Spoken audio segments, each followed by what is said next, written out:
In a universe of gods, mutants, and monsters, nothing terrifies more than what they carry. These aren't just weapons, they're universe-altering forces masked behind metal, magic, and mystery. And today we're diving into Marvel's 10 most dangerous weapons and their terrifying owners. First up, the Infinity Gauntlet. The glove that ended half of all life with a snap wielded by Thanos. This wasn't just a weapon. It was destiny forged into 6 stones, but power that immense always leaves scars. Even gods couldn't bear what it demanded.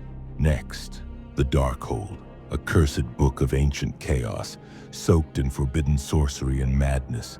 Controlled by Wanda Maximoff, it turned grief into horror and love into world-ending chaos. She read it to bring back her children, but nearly destroyed the multiverse in the process. Third, the Twilight Sword. Forged in the cosmic heart of Muspelheim by the fire demon Surtur. With one swing, it split realms, and in the wrong hands, it could ignite Ragnarok again. Surtur wielded it to fulfill destiny, but the cost was a burning universe left in ruin. Number 4, the Ten Rings. Alien artifacts older than Earth, pulsing with mysterious quantum energy. Shang-Chi now controls them, but even he doesn't fully understand what sleeps within their power. The rings whisper, not in words, but frequencies calling something or someone from the beyond. Fifth, the Necrosword. The blade of the god Butcher, born from the death of a celestial gore, used it to slaughter pantheons, proving even immortals bleed when shadows wield the blade. This weapon is alive, it feeds on belief, and remembers every god it's ever slain. Number 6, the Ultimate Nullifier. A device feared even by Galactus, capable of erasing existence itself. Reed Richards once held it, but even he knew one thought could doom all reality. It's not about strength. It's about control, because this weapon listens to your mind's worst thoughts. 7th, the Ebony Blade. Carved from a fallen meteor, it drinks blood and corrupts the soul. Now passed to Dane Whitman, it's a knight's curse. Noble hands turn to violent fate. The blade doesn't just cut, it whispers rage and fuels it with every strike taken. Number 8, Stormbreaker. Forged in a dying star, meant to kill Thanos with one final blow, Thor wields it. But the axe remembers when he aimed for the chest, not the head. It's not just metal, it's judgment incarnate, choosing its wielder and its moments with divine fury. 9th, the Crimson Gem of Sitarak. A power that transforms mortals into avatars of pure destruction. Juggernaut doesn't move. He crashes through dimensions, a walking extinction event fueled by mystical rage. This gem didn't grant power. It unleashed what humanity was never meant to carry inside. And now, number 10, the weapon no one talks about.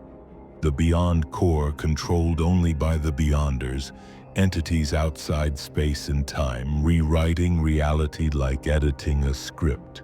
One drop of its power created battle worlds, killed cosmic entities, and bent time like paper. And it still exists, hidden, waiting, beyond multiversal reach, yet closer than anyone dares admit. But what makes these weapons so dangerous isn't just their power, it's who chooses to use them. Every wielder had a reason. Love, rage, survival, morsem, but power always twists reason into ruin. Imagine Wanda holding the Darkhold again, grieving harder, casting deeper, losing more than ever before. Or Gore reborn, fueled by a galaxy that still worships the gods he once hunted. What if the Ten Rings open a portal, not to another world, but to another war? And what happens when the ultimate nullifier falls into the hands of someone broken by revenge? These weapons don't end stories. They begin wars that echo through generations of heroes and villains, because in Marvel, the most dangerous weapons is always the next one waiting to be awakened. Tony Stark once said, "You can't always see the threat, and not until it's pointing at your heart." And now every timeline, every variant, every version of Earth has its own weapon waiting to rise. Some forged in stars, others born in shadow, all capable of breaking everything we know. And here's the wild part. Not all of them have been found yet. Somewhere a child is unlocking the Ebony Blade's vault without knowing the curse that comes with it. A forgotten hero might already be holding the nullifier, unaware one thought could unmake his world. Strange is watching, but even he doesn't know which relic will fracture the multiverse next.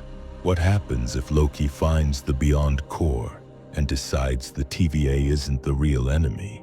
Thor is still grieving, and Stormbreaker feels it. That's how gods lose their judgment. The Crimson Gem pulses again, and a new juggernaut might already be awakening in another realm. But here's the twist. Maybe it's not the weapon that changes the wielder. Maybe it's the wielder that finally reveals what the weapon really is. Wanda didn't find the Darkhold. It found her when she was already lost. Thanos didn't use the gauntlet out of power. He used it because he truly believed these tools don't corrupt blindly. They reflect what's already broken inside the one holding them. That's what makes them terrifying, and beautiful, and tragic. Because every weapon is just a story waiting for a desperate hand to turn the page. And Marvel? It's full of desperate hands, desperate choices, and unrelenting consequences. Some of these weapons are locked away. Others are watching us from the void. But one thing is certain. They're not done changing the future, which raises one final question. Who really controls the most dangerous weapons in the Marvel universe? Is it the hand that swings, or the mind that dreams of something stronger? Is it Kang, reshaping timelines to collect relics of ultimate power for his final war? Or Deadpool, casually stumbling onto the Beyond Core while looking for a chimichanga? Maybe it's you, the fan, the theorist, imagining the next wielder before Marvel even writes them. That's why these weapons matter. They're not just powerful. They're mirrors of the multiverse's madness. They're waiting for the next hands. Yours, mine, someone broken enough to believe they can control it. And when that happens, Marvel's future won't be written by heroes or villains. It'll be written by those willing to hold the chaos and call it fate. This is more than theory. It's the pulse of what's coming in the next saga: Infinity, Secret Wars, Kang Dynasty. It all starts with what someone chooses to hold and what they're willing to lose to use it. So next time you see a shiny relic glowing in the shadows, remember it's not about who built it, it's about who breaks first. The most dangerous weapons aren't waiting to be found. They're waiting for someone desperate enough to believe they're worthy. Like, subscribe, and join us, because we're just getting started. And the next weapon might be closer than you think.